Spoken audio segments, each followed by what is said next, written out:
Hi everyone, welcome back to channel. This is Sonam. Hope you all are very fine. आज के इस video में science biology के most important questions discuss करेंगे जो डेफिनेटली साइंस स्ट्रीम के कैंडिडेट्स के लिए 100% हेल्पफुल होंगे। यहाँ हम प्रैक्टिस सेट 2 डिस्कस कर रहे हैं। मैंने प्रैक्टिस सेट 1 का लिंक डिस्क्रिप्शन बॉक्स में दे दिया है, आप वहाँ जा करके देख सकते हैं। So watch the video till the end. But first of all, अभी तक जिन्होंने चैनल सब्सक्राइब नहीं किया, सब्सक्राइब कर लें और बेल आइकन प्रेस कर दें, जिससे आपको आने वाले नेक्स्ट वीडियोस के नोटिफिकेशंस मिलते रहें। साथ ही वीडियो को लाइक एंड शेयर भी कर दें। Let's start.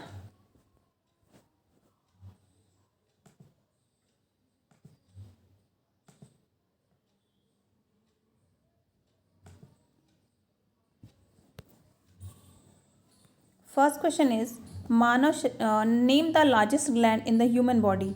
मानव शरीर में सबसे बड़ी ग्रंथि कौन सी है? Option sir pancreas, liver, thyroid, salivary gland.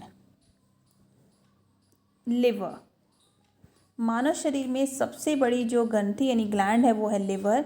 Liver vertebrates में पाया जाने वाला एक ऑर्गन है जो कि वेरियस मेटाबोलाइट्स को डिटॉक्सिफाई करता है यानी क्लीन करता है, प्रोटीन्स की सिंथेसिस में हेल्प करता है और बहुत सारे बायोकेमिकल्स जो कि हमारे डाइजेशन के लिए, हमारे ग्रोथ के लिए बहुत ही ज़्यादा इम्पॉर्टेंट है, उनको भी प्रोड्यूस करता है।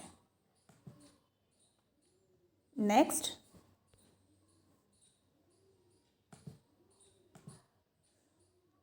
which is essential for the transmission of impulses in nerve fiber। तंत्रिका फाइबर में आवेगों के संचरण के लिए कौन सा आवश्यक है? Lead, calcium, sodium, oxygen. Sodium. Sodium nerve impulses के लिए, नर्व इम्पल्सेस के ट्रांसमिशन के लिए बहुत ही ज़्यादा इम्पॉर्टेंट होता है।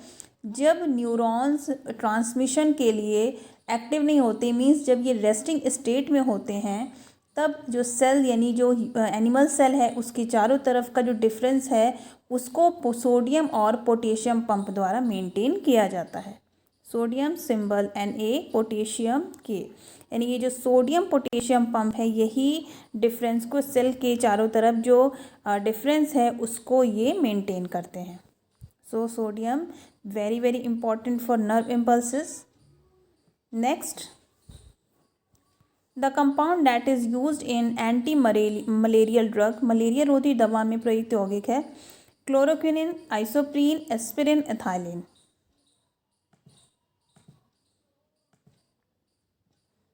क्लोरोक्विनिन। क्लोरोक्विनिन एक ऐसा कंपाउंड है जिसको एंटी मलेरियल ड्रग में यूज़ किया जाता है। ये जो क्लोरोक्विनिन है ये काफ़ी फेमस मेडिसिन है और इसका जो फॉर्मूला है वो है C18H26 Cl एंड N3। ये इसका फॉर्मूला होता है क्लोरोक्विनिन का, C18H26 Cl N3। Next, which of the following disease caused by virus. इन निम्नलिखित में से विषाणु जनित रोग हैं? Syphilis, leprosy, hepatitis, anthrax. Hepatitis. Hepatitis जो डिज़ीज़ है, हेपेटाइटिस जो बीमारी है वो विषाणु जनित यानी वायरल डिजीज़ है, यानी कि ये वायरस से होती है। डिफरेंट टाइप की जो हेपेटाइटिस होते हैं वो वायरस, डिफरेंट टाइप के वायरस से होते हैं।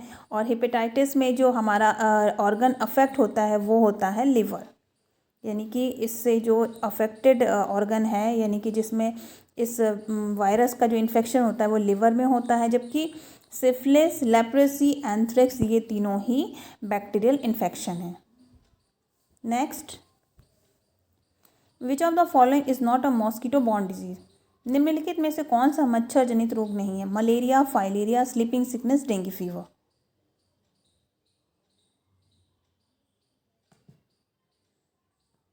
Sleeping sickness.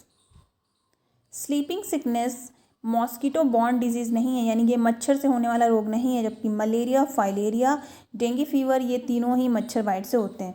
स्लीपिंग सिकनेस जो डिजीज़ है इसको एक फ्लाई है जिसका नाम है सीसी फ्लाई, TSE, इस फ्लाई का नाम है जो कि इस बीमारी को फैलाती है। इसको कहते हैं सीसी फ्लाई और इसका जो बायोलॉजिकल नेम है वो है ग्लॉसिना पैल्पेलिस। ये ग्लॉसिना जीनस से रिलेटेड है और यही ये जो सीसी फ्लाई है इसके बाइट से ही ये जो स्लीपिंग सिकनेस इन्फेक्शन है ये स्प्रेड होता है। ये सबसे ज़्यादा अफ्रीकन कॉन्टिनेंट में ये बीमारी पाई जाती है। Next, which test is perform for diagnosing the cancer. Cancer का पता लगाने के लिए कौन सा टेस्ट किया जाता है? Blood test, biopsy, x-ray, urine test. Biopsy. Cancer का पता लगाने के लिए बायोप्सी किया जाता है, यानी बायोप्सी टेस्ट किया जाता है। बायोप्सी में क्या किया जाता है? बायोप्सी में बॉडी में जो डिफरेंट टिश्यूज़ हैं वहाँ से उन टिश्यूज़ का सैंपल लिया जाता है और फिर उसको फर्दर इन्वेस्टिगेशन के लिए यूज़ किया जाता है।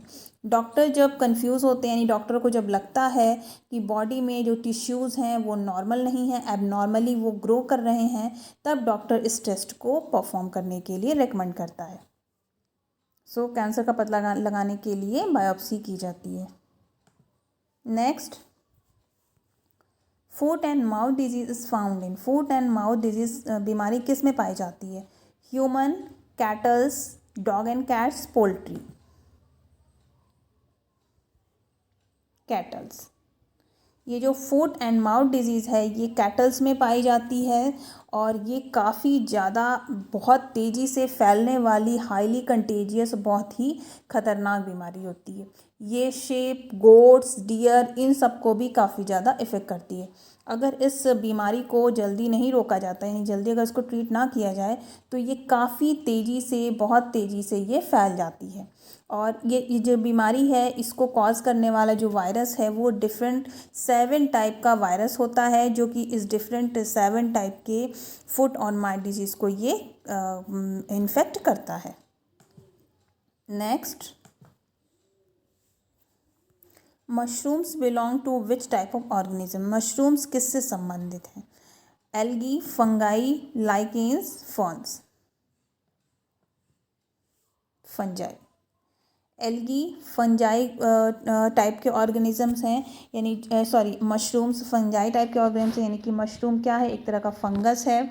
ये फ्लैशी टोडस्टूल होता है जो कि फूड बेयरिंग बॉडी में स्पोर बियरिंग बॉडी होती है इसकी, और ये ग्राउंड के ऊपर उगता है, ग्राउंड के ऊपर प्रोड्यूस होता है, सॉइल के ऊपर प्रोड्यूस होता है, और ये एक प्रोटीन का काफ़ी ज़्यादा रिच सोर्स है जिसको फूड में यूज़ किया जाता है। ये काफ़ी प्रोटीनियस होता है, रिच सोर्स ऑफ प्रोटीन होता है ये। Next, the plant that used for green manuring in India is. Bharat में हरी खाद के लिए किस फसल का उपयोग किया जाता है? Cotton, sunn hemp, rice, wheat. Sunn hemp. Sunn hemp एक क्रॉप होता है, एक काफ़ी तेज़ी से बढ़ने वाला लेग्यूमिनस क्रॉप है जिसको कि ग्रीन मैन्योर और फाइबर क्रॉप इन दोनों के यूज के लिए ही कल्टीवेट किया जाता है, उगाया जाता है। और जब इसको सॉइल में मिक्स किया जाता है तो ये सॉइल की जो मॉइस्चर है, उसके जो न्यूट्रिएंट्स हैं, यानी जो लीचिंग है, इन सब को ये प्रोटेक्ट करता है, यानी इन सब से सॉइल को बचाता है, सॉइल के मॉइस्चर को लूज़ होने से बचाता है, ख़त्म होने से बचाता है। इसके जो न्यूट्रिएंट्स यानी कि जो भी एसेंशियल न्यूट्रिएंट्स हैं उनको ख़त्म होने से बचाता है। और ये जो सन हेम्प ये जो क्रॉप है ये इंडिया में ही ओरिजिनेट हुआ था, यानी कि ये इंडिया की ही क्रॉप है जिसको कि किसी भी कंडीशन में, कैसी भी कंडीशन में ये ईज़िली उगाया जा सकता है। इंडिया में बहुत सारे स्टेट्स में इसको कल्टीवेट किया जाता है, लेकिन लाइक महाराष्ट्र, मध्य प्रदेश, बिहार, राजस्थान, उड़ीसा, उत्तर प्रदेश, इन सारे स्टेट्स में ये काफ़ी तेज़ी से इसको काफ़ी ज़्यादा ग्रो किया जाता है और इसको ज़्यादातर फाइबर पर्पस के लिए यूज किया जाता है। सो जो सन हेम्प है इसको ग्रीन मैन्योर के लिए यूज़ किया जाता है इंडिया में। Next, which of the following elements are present in all types of proteins. निम्नलिखित में से कौन से तत्व सभी प्रोटीन में मौजूद होते हैं? Carbon, hydrogen, oxygen, nitrogen. First option 1, 2 and 3 means carbon, hydrogen and oxygen. Second 2, 3 and 4, 1, 2, 3 and 4 यानी सभी, या फिर 1 and 4।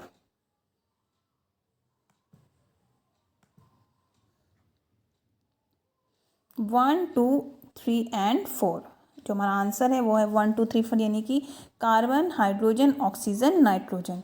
यानी जो ये प्रोटीन्स होते हैं उनमें कार्बन, हाइड्रोजन, नाइट्रोजन, ऑक्सीजन ये सभी प्रेजेंट होते हैं। साथ ही इनमें सल्फर के भी एटम्स प्रेजेंट होते हैं। और कुछ प्रोटीन्स ऐसे होते हैं जिनमें फॉस्फोरस एटम्स भी उनको ट्रेसेस किए जा सकते हैं। प्रोटीन क्या है? प्रोटीन अमाइनो एसिड्स के सिंपल मैक्रोमॉलिक्यूल्स हैं, यानी कि प्रोटीन्स अमाइनो एसिड्स से मिलकर बने होते हैं, जिनको कि प्रोटीन की बिल्डिंग ब्लॉक्स बोलते हैं, जो हमारी बॉडी के लिए, हमारे नरिशमेंट के लिए, हमारी हेल्दी लाइफ के लिए बहुत ही ज़्यादा ज़रूरी होते हैं। यानी कि प्रोटीन्स हमारे लिए बिल्डिंग ब्लॉक्स का काम करते हैं। Next, Which vitamin is synthesized in the body by intestinal bacteria? Intestinal bacteria द्वारा किस वाइटमिन को शरीर में संश्लेषित किया जाता है? Vitamin A, vitamin K, vitamin C, vitamin D.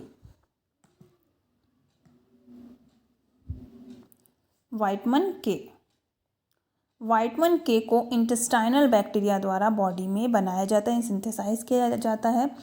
जो ये इंटेस्टाइनल बैक्टीरिया, जिन्हें प्रोबायोटिक बैक्टीरिया फिर कमेंसल बैक्टीरिया बोलते हैं, लाइक लैक्टोबैसिलस, बाइफिडोबैक्टीरियम, ये बैक्टीरिया जो होते हैं हमारी बॉडी में विटामिन के और साथ ही जो अदर्स विटामिन बी सॉल्युबल, जो विटामिन बी के जो सॉल्युबल्स होते हैं उनको भी, लाइक कोबालामीन, फोलेट, पायरिडॉक्सिन, राइबोफ्लेविन और थायमिन, इनको भी साथ में सिंथेसाइज करते हैं। So these bacteria are very much important for our healthy gut. Next, antibodies formation takes place at. Antibodies यानी प्रतिरक्षी संरचनाएं कहाँ बनती हैं? RBC, platelets, blood plasma, vertebral column. Blood plasma. ये जो एंटीबॉडीज़ होती हैं वो हमारे ब्लड प्लाज्मा में बनती हैं। एंटीबॉडीज़ क्या होती हैं? एंटीबॉडीज़ तब हमारी बॉडी में बनती हैं एज एन एक्टिव इम्यूनिटी, यानी हमारी बॉडी को बाहर से आने वाले एंटीजेंस के अगेंस्ट में बचाने के लिए ये एंटीबॉडीज़ फॉर्म होती हैं। जैसे हमारी बॉडी में बाहर से अगर कोई एक्सपोजर हो रहा है जो कि हमारी बॉडी के लिए हार्मफुल है, तो एज अ रिस्पॉन्स, यानी कि एक उसका रिस्पॉन्स होता है जो कि एंटीबॉडीज़ का फॉर्मेशन होता है, जिसे हम एक्टिव इम्यूनिटी कहते हैं। ब्लड प्लाज्मा क्या होता है? ब्लड प्लाज्मा ब्लड का वो लाइट येलोइश लिक्विड कंपोनेंट होता है, यानी पार्ट होता है, जो कि ब्लड का लगभग 55% बनाता है। यानी जो टोटल ब्लड वॉल्यूम है उसका 55% जो होता है वो होता है ब्लड प्लाज्मा।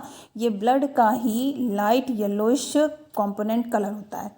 ये जो ब्लड प्लाज्मा, इसी में ब्लड प्लाज्मा सेल्स बनती हैं जो कि एंटीबॉडीज़ को प्रोड्यूस करती हैं हमारी बॉडी के जो बाहर से एक्सपोजर में जो आई एंटीजेंस होते हैं उनसे हमें बचाने के लिए। Next, how do most insects respire? प्राय कीट श्वसन कैसे करते हैं? Through gills, by tracheal system, through skin, by lungs.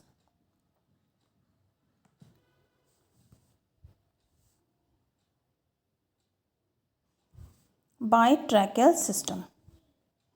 जो इंसेक्ट्स होते हैं उनमें जो गैसेस एक्सचेंज होता है, यानी कि ऑक्सीजन और कार्बन डाइऑक्साइड का जो गैसेस एक्सचेंज होता है, उनका ये एक्सचेंज एक ट्यूब्स का, बहुत बड़े सारी ट्यूब्स का नेटवर्क होता है, जिनको कहते हैं ट्रैकिया। इन ट्रैकिया जो ये सिस्टम होता है इनकी बॉडी में, इन ट्रैकिया के थ्रू ही ये रिस्पायर करते हैं। इनमें नॉस्ट्रल्स नहीं होते, बल्कि इनमें छोटे छोटे ओपनिंग्स होती हैं जो कि इनके थॉरेक्स और एब्डोमेन पोर्शन में होती है, जिनको स्पाइरिकल्स कहते हैं। उनके थ्रू ही ये ब्रीदिंग करते हैं। Next, which part of human brain is regulating centre for vomiting? मानव मस्तिष्क का कौन सा हिस्सा उल्टी के लिए विनियमन केंद्र है? Hypothalamus, medulla oblongata, cerebrum, cerebellum.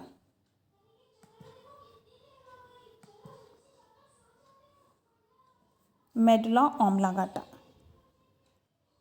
Medulla oblongata हमारी बॉडी में, यानी कि जो ह्यूमन ब्रेन है उसमें वॉमिटिंग को रेगुलेट करने के लिए एक सेंटर होता है, ये वॉमिटिंग को रेगुलेट करता है, यानी कि जो एमिसिस का जो एक्ट होता है उसको कंट्रोल करने का काम करता है मेडुला ऑब्लांगेटा।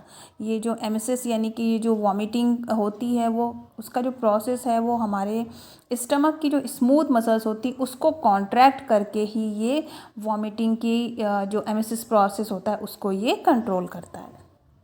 नेक्स्ट, मानव शरीर में यूरिया का उत्पादन कहाँ होता है? In the human body. Where is urea produced? Spleen, liver, pancreas, kidney. Liver. Human body में जो लिवर है ह्यूमन बॉडी में जो लिवर है उसमें यूरिया का प्रोडक्शन होता है, यानी यूरिया का प्रोडक्शन लिवर में होता है। हमारी बॉडी बहुत सारा जो भी हम प्रोटीन इंजेस्ट करते हैं, जब हम बहुत ज़्यादा अमाउंट में प्रोटीन लेते हैं बॉडी के लिए, तो हमारी बॉडी उस एक्स्ट्रा प्रोटीन को या फिर जो भी अमाइनो एसिड्स हैं या फिर प्रोटीन के जो मेटाबॉलिक प्रोडक्ट हैं उनको स्टोर करने में अनेबल होती है, उनको स्टोर नहीं कर पाती है। तो जो एक्सेस अमाइनो एसिड्स होते हैं वो डाइजेशन के जो भी प्रोसेस होता है उसके थ्रू स्मॉल इंटेस्टाइन से वो लिवर में ट्रैवल करके चले जाते हैं और वहाँ पे ट्रांसएमिनेशन एक प्रोसेस होता है जिसके अंतर्गत जो ये अमाइनो एसिड्स होते हैं वो प्रोसेस्ड होते हैं और उसके बाद वो फर्दर प्रोसेस के थ्रू यूरिया में कन्वर्ट होकर के बॉडी से as a waste material kidney के थ्रू यूरिन के फॉर्म में बाहर निकल जाते हैं।